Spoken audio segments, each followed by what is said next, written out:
வணக்கம். அனைத்திந்திய அண்ணா திராவிட முன்னேற்றக் கழகத்தில் இருக்கக்கூடிய ஒவ்வொரு தொண்டனும் புரட்சித் தலைவரால் ஈர்க்கப்பட்டு நமது தாத்தாவோ, அப்பாவோ யாராவது புரட்சித் தலைவருடைய ரசிகராக இருந்து அனைத்திந்திய அண்ணா திராவிட முன்னேற்றக் கழகம் புரட்சித் தலைவர் தோற்றுவித்த பொழுது அந்த இயக்கத்தில் தன்னை இணைத்துக் கொண்டு புரட்சித் தலைவர் இந்த நாட்டுக்கும், நாட்டு மக்களுக்கும் நன்மை செய்கிறார் என்ற அடிப்படையில் தான் நாம் அனைத்திந்திய அண்ணா திராவிட முன்னேற்றக் கழகத்தில் ஒவ்வொருவரும் இணைந்தோம். அதாவது நமது தாத்தாவோ, அப்பாவோ இணைந்து கட்சியில் பணியாற்றினார்கள். அதனால் புரட்சித் தலைவர் தமிழகத்தின் அசைக்க முடியாத ஒரு மாபெரும் மக்கள் தலைவராக வலம் வந்தார்கள்.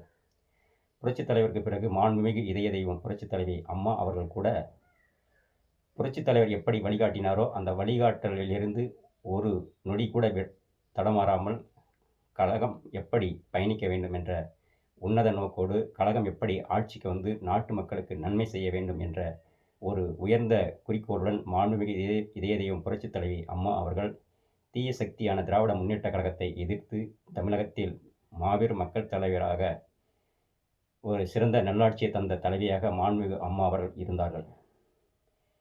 ஒரு மாவட்டத்தில், ஒரு ஒன்றியத்தில், ஒரு ஊராட்சியில், ஒரு கிராமத்தில் இருக்கக்கூடிய ஒவ்வொரு அனைத்திந்திய அண்ணா திராவிட முன்னேற்றக் கழக தொண்டனும் நாமும் ஒரு நாள் இந்த இயக்கத்தில் ஒரு உயர்ந்த பதவியை அடைய மாட்டோமா என்ற ஒரு குறிக்கோளுடன் தான் பயணித்துக் கொண்டிருக்கிறார்கள். அதனால்தான் இந்த இயக்கம் ஆலமரம் போல் தலைத்து 100 ஆண்டுகளுக்கு மேலும் இந்த இயக்கம் தொடர்ந்து அனைத்திந்திய அண்ணா திராவிட முன்னேற்றக் கழகம் ஆட்சியில் இருக்க வேண்டும் என்று புரட்சித் தலைவி மாண்புமிகு அம்மா அவர்கள் விரும்பினார்கள்.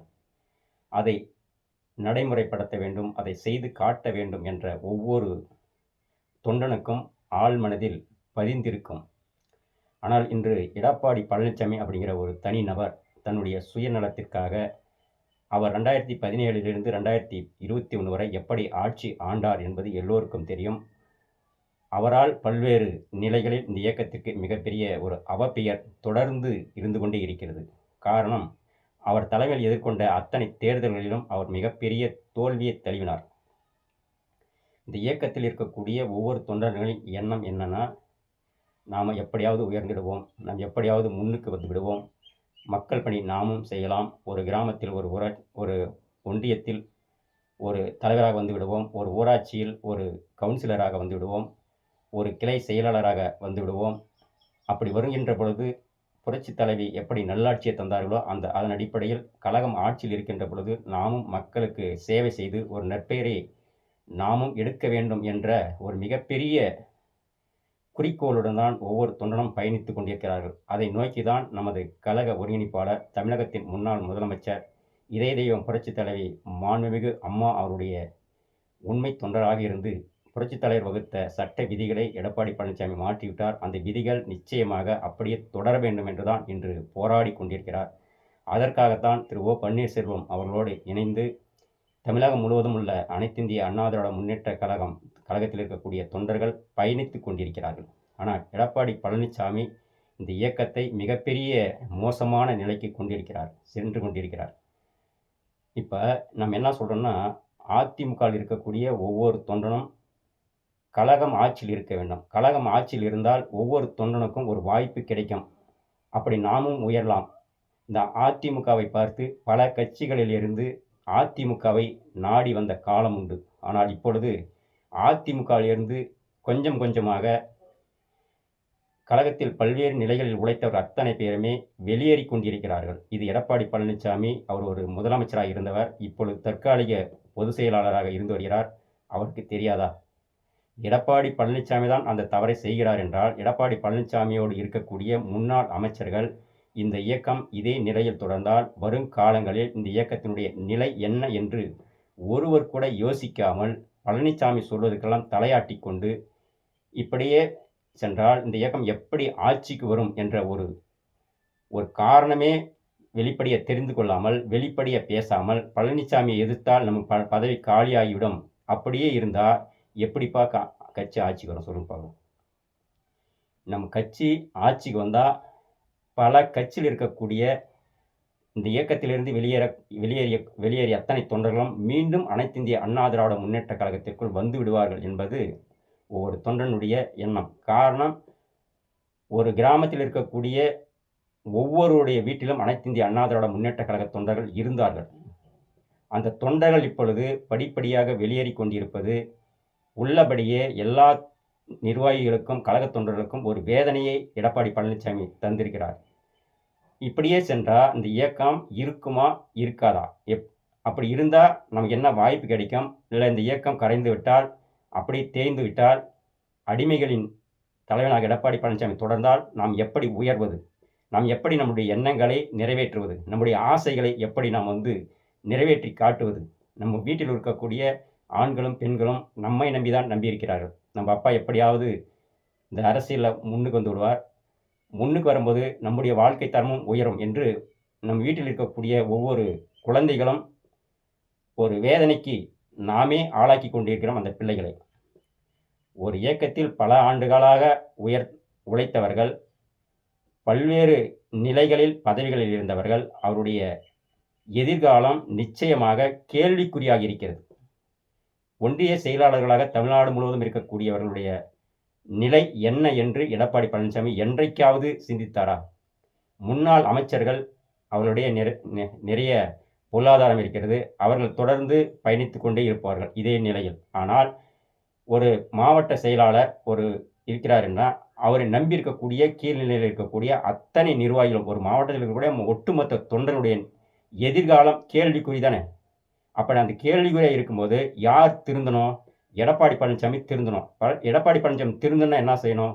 அதிமுகவில் இருக்கக்கூடிய ஒவ்வொரு தொண்டனும், நமக்கு பதவி ஒரு பொருட்டே கிடையாது. பதவி தான் நம்மளை உயர்த்துன்றது ஒரு அடிப்படை பேசிக்கான ஒரு கொள்கை. அந்த பதவியை இப்பொழுது வைத்துக்கொண்டு எதுவுமே நடக்கலையே. அப்படி இருக்கும், எதுவுமே நடக்காத போது எப்படி நாம் உயர முடியும்? இதையெல்லாம் கேள்விகளாக எடப்பாடி பழனிசாமியை நோக்கி ஒவ்வொரு தொண்டனும் கேள்வி கேளுங்க. ஏப்பா நீ மட்டும் உன்னுடைய பதவி பொதுச் செயலாளர் பதவி புரட்சித் தலைவர் விதிகளை மாற்றிட்டு அதிமுக நீ மட்டும் பொதுச் செயலாளர்னு சொன்னால், இந்த இயக்கத்தில் உழைக்கக்கூடிய தொண்டர்களுடைய நிலை என்னன்னு கேள்வி கேளுங்க. முதல்ல கேள்வி கேட்டாதான் வழி பிறக்கும். கேள்வி கேட்காமல் எந்த வழியும் பிறக்காது. ஏன், எதற்கு, எப்படி அப்படிங்கிற ஆய்வை முதலில் உங்களை நீங்களே கேட்டுக்கொள்ளுங்கள். இதனால் எடப்பாடி பழனிசாமியுடைய தவறுகள் என்ன என்று சுட்டி காட்டுங்க. திரு ஓ பன்னீர்செல்வம் அவர்கள் இந்த இயக்கத்திற்காக அவர் எப்படி பயணித்து கொண்டிருக்கிறார் அதையும் பாருங்க. ஓ பன்னீர்செல்வம் கழகத்தில் இருக்கக்கூடிய அடிமட்ட தொண்டனும் உயர்ந்த நிலைக்கு வர வேண்டும், புரட்சித் தலைவர் விதியை மாற்றியது தவறு, எடப்பாடி பழனிசாமி செய்த அத்தனை தவறுகளையும் சுட்டிக்காட்டி தான் இன்று தர்மயுத்தம் நடத்தி கொண்டிருக்கிறார். அவர் செய்வது சரிதான் அப்படிங்கிறதுனால தான் எங்களை போன்ற உண்மையான தொண்டர்கள் அவர் பின்னாடி இருந்து கொண்டு கழகம் மீட்டெடுத்து மீண்டும் இதய தெய்வம் புரட்சித் தலைவி மாண்புமிகு அம்மாவுடைய ஆட்சி கொண்டு வர வேண்டும் என்ற உயரிய சிந்தனையோடு தான் பயணித்து கொண்டிருக்கிறோம். நாம் ஒரு கூட்டணி ஆட்சி அமைக்கிறோம்னு வச்சுக்கோங்க. குறைந்தது 10 அமைச்சர்களை கூட்டணி கட்சிக்காரர்களுக்கு கொடுத்துரும். அப்போ ஒரு மாவட்டத்திற்கு ஒரு புதிய மாற்றுக் கட்சியிலிருந்து ஒரு அமைச்சர் உருவாகிறார். அந்த மாற்றுக் கட்சியிலிருந்து ஒரு அமைச்சர் உருவாகின்ற பொழுது அங்கே இருக்கக்கூடிய மக்களும் அந்தந்த கட்சி நிர்வாகிகளும் யாரிடம் இருப்பார்கள்? அதிமுக தொண்டன் போய் மாற்றுக் கட்சியினுடைய அமைச்சரிடம் தஞ்சம் அடைவானா? அப்படி இருந்தால் இந்த இயக்கம் அந்த மாவட்டத்தில் வளர முடியுமா? இப்போ 38 மாவட்டம் இருக்குது. 38 மாவட்டத்தில் 10 அமைச்சர்களை எடப்பாடி பழனிசாமி தன்னுடைய தவறால் அடிபணிந்து மாற்றுக் கட்சிகளுக்கு கூட்டணி ஆட்சி என்று கொடுக்கிறார். அப்பொழுது அந்த மாவட்டத்தில் இருக்கக்கூடிய ஒட்டுமொத்த தொண்டன் மாற்றுக் கட்சியினுடைய அமைச்சரிடம் தான் தஞ்சம் அடைவான். அப்போ அந்த 10 மாவட்டத்தில் இருக்கக்கூடிய அதிமுக தொண்டன் மெல்ல மெல்ல கொஞ்சம் கொஞ்சமாக மாற்றுக் கட்சியில் ஐக்கியமாகக்கூடிய ஒரு நிலைதான் உருவாகும். இது தேவைதானா? இப்படி இருந்தால் எப்படி ஒரு அதிமுக தொண்டன் என்று நம்மை காட்டிக்கொள்ள முடியும்? இதையெல்லாம் சிந்தித்து பாருங்கள். கழகத்திலிருந்து எத்தனை நிலைகளில் பயணித்தவர்கள் இன்று ஒதுங்கி இருக்கிறார்கள். அவருடைய எதிர்காலம் கேள்விக்குறியாக இருக்கிறது.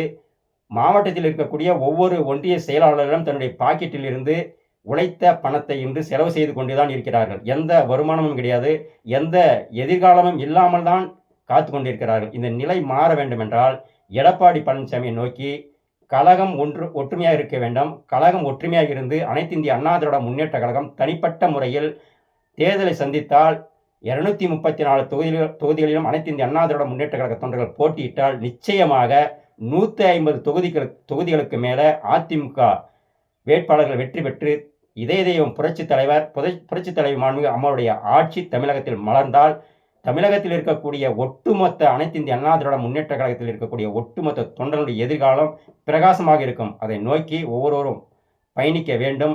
எடப்பாடி பழனிசாமியை நோக்கி கேள்விகளை கேளுங்கள். 2026க்குள் அனைத்து இந்திய அண்ணா திராவிட முன்னேற்ற கழகம் ஒரு வலிமையான இயக்கமாக இருந்தால் மட்டும்தான் ஆட்சிக்கு வர முடியும். எதிரிகள் எத்தனை சூழ்ச்சிகளை செய்தாலும் அதையெல்லாம் முறியடித்து அதிமுக தனி பெரும்பான்மையுடன் ஆட்சி அமைத்தால் நம்மை ஆட்டி பார்க்கவோ அசைத்து பார்க்கவோ இந்த தமிழகத்தில் யாருமே இல்லை என்ற நிலையை நாம் தான் உருவாக்கி காட்ட வேண்டும்.